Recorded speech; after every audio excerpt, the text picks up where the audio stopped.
Welcome to day 28 of VARC challenge, and we are doing TAT 2022 slot 3. So let's get started. Sociologists working in the Chicago school tradition have focused on rapid or dramatic social change causes increases in crime. Just as Durkheim, Marx, Toynes, and other European sociologists thought that the rapid changes produced by industrialization and urbanization produced crime and disorder, so too did the Chicago school theorist. The location of the University of Chicago provided an excellent opportunity for Park, Burgesses, and McKinsey to study the social ecology of the city. Shaw and McKay found that areas of the city characterized by high levels of social disorganization had higher rates of crime and delinquency. So what they are trying to say is that sociologists from the Chicago University, they studied the relationship between social changes, especially in rapid ones, and increases in the crime rates. So the European sociologists, they believe that the social changes brought by urbanization, it led to increase in crime and disorder. And the Chicago school theorists also had the similar view. So the University of Chicago's location in a rapidly urbanizing cities, it provided researchers a chance to study how urban environments affect human behavior. And Shaw, McKay, a prominent sociologist, they found that neighborhoods with high social disorganization had higher rate of crime. In 1920 and 1930s, Chicago, like many American cities, experienced considerable immigration. Rapid population growth is a disorganizing influence, but growth resulting from in migration of very different people is particularly disruptive. Chicago's in migrants were both native-born whites and blacks from rural areas and small towns and foreign immigrants. The heavy industries of cities like Chicago, Detroit, and Pittsburgh drew those seeking opportunities and new lives. So what they're trying to say is that during this 1920, 1930, there were a lot of influx of immigrants and rapid population growth itself can cause social disorganization. But when a growth is due to large influx of population from various cultural backgrounds, it is even more disruptive. And the people migrating to Chicago during this period were both blacks and whites from urban and rural areas and from other countries as well.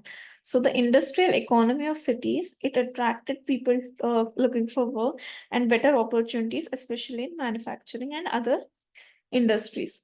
Farmers and villagers from America's hinterland, like their European cousins of whom Durkheim wrote, moved in large numbers into the cities. So farmers and villagers also from America's hinterland came to these cities.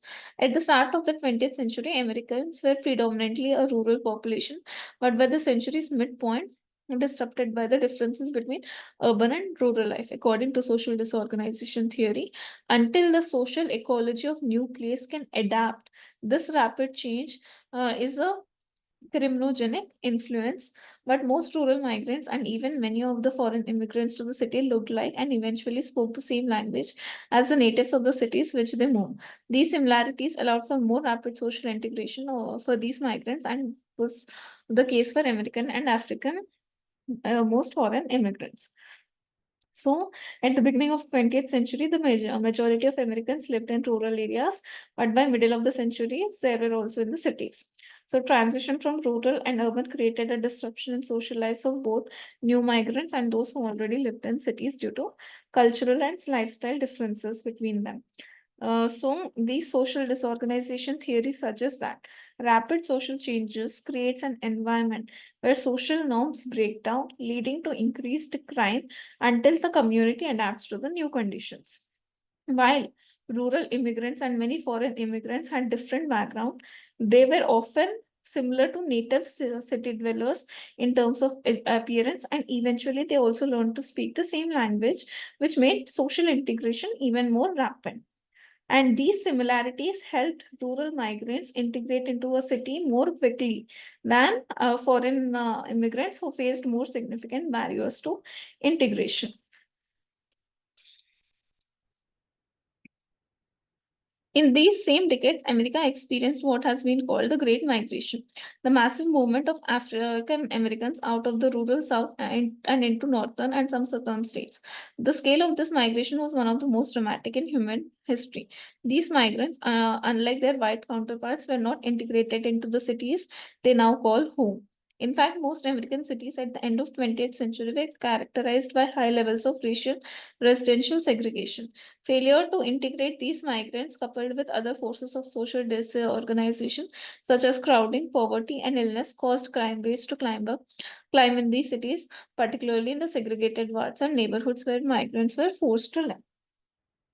So during the same time, a significant migration occurred in America known as the Great Migration, where millions of African Americans moved from rural south to urban areas in the north for better opportunities. The scale of African American was massive. It was very impactful, and unlike white migrants who faced fewer integration challenges, these people they faced harder times to get integrated into the northern cities. All right. And by the end of 20th century, American cities were still highly segregated along the racial lines, with African Americans living in separate neighborhoods from those of white populations.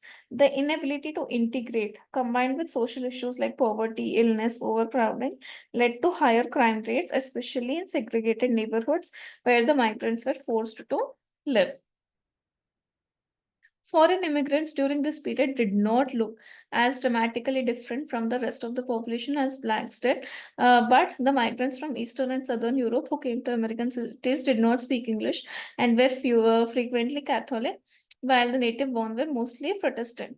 The combination of rapid population growth with the diversity of those moving into the cities created what the Chicago school sociologists call social disorganization. All right.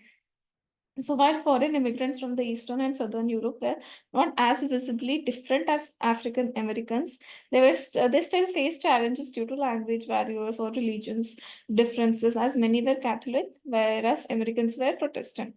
So the rapid population growth and diversity of the migrants caused social disorganization, where social norms, control, and cohesion weakened, leading to higher crime rates, as described by the sociologist. So social disorganization जब जब होता है crime rate आगे बढ़ जाता है. This is the main crux. I hope this is clear. A fundamental conclusion by the author is पूरे paragraph मतलब पूरे 3-4 पैराग्राफ में एक ही बात बोली है कि जब सोशल डिसऑर्गेनाइजेशन होगा तब तुम्हारा ये क्राइम रेट बढ़ जाएगा. So the best circumstances for crime to flourish are when there are several racial disparities. Best circumstances for crime नहीं बता रहा है flourish करने के लिए. To prevent crime, it is important to maintain. हम prevention की बात ही नहीं कर रहे, हम cause की बात कर रहे हैं. तो ये मतलब further study कर रहा है. तो it's not the conclusion by the author.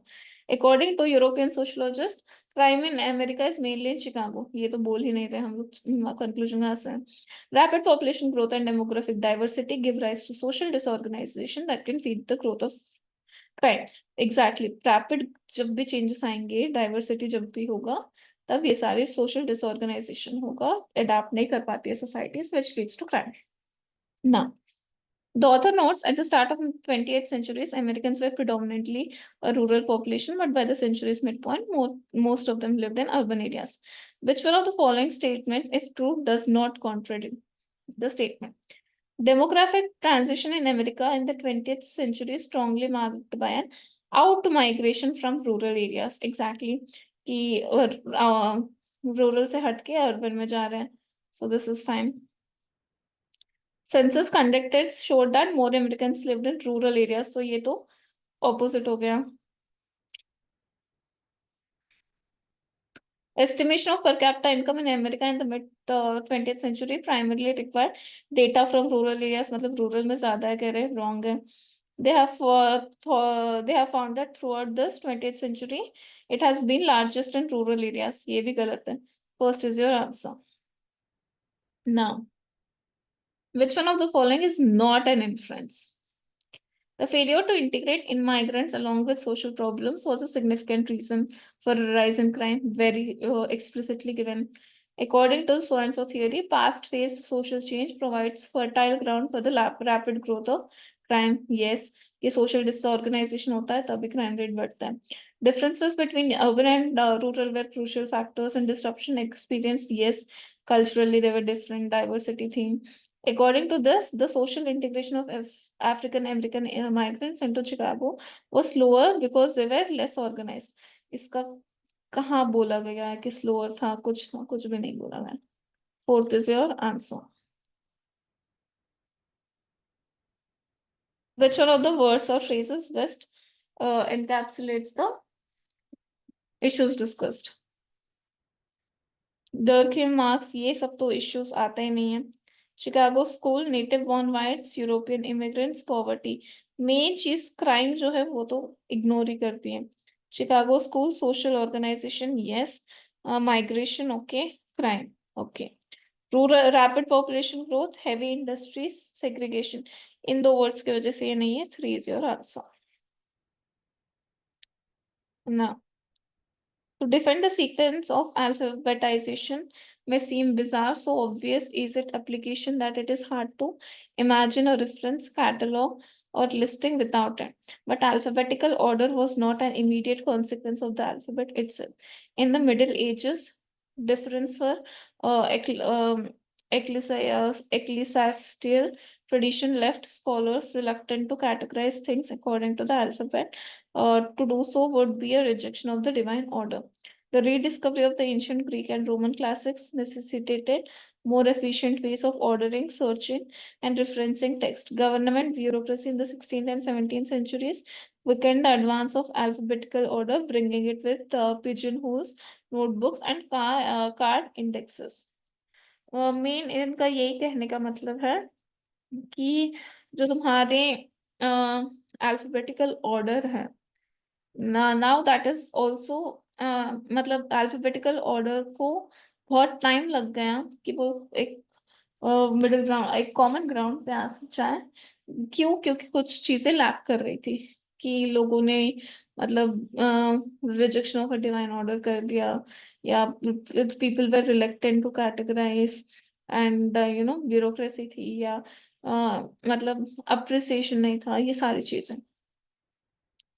While adoption of the written alphabet was easily accomplished, it took scholars several centuries to accept as a useful tool in their work. And it was easily accomplished. ये कहाँ से लिखा है? It took several centuries to gain common currency because of religious beliefs and lack of appreciation of its efficiency in ordering of things. Second one will hold. The ban itself गलत है. Unlike the alphabet, once the efficiency of the alphabetic sequence became apparent, its use became widespread. We do not know. So, second is your answer. If I wanted to sit indoors and read or play Sonic the Hedgehog on the red hot Sega Mega Drive, I would often be made to feel guilty about not going outside to enjoy it while it lasts. My mom quite reasonably wanted me and my sister to go out in the sun, uh, go out of the house in the sun.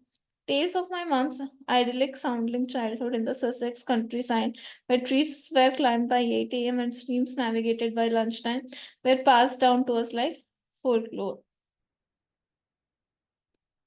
To an introverted kid,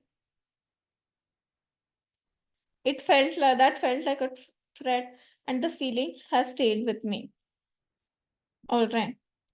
So first, my mom wanted me to go out of the house in the sun. Tales of my mom's, this idyllic sounding, this one where trees were climbed by 8 a.m. and it was passed down to us like folklore. And after that, one, कि अगर मुझे घर में रहना था without feeling guilty, I would enjoy it to till it lasts, enjoy it while it lasts. का जो ये है, to an introverted kid, it felt like a threat, and this feeling has stayed with me. 2, 3, 1, 4.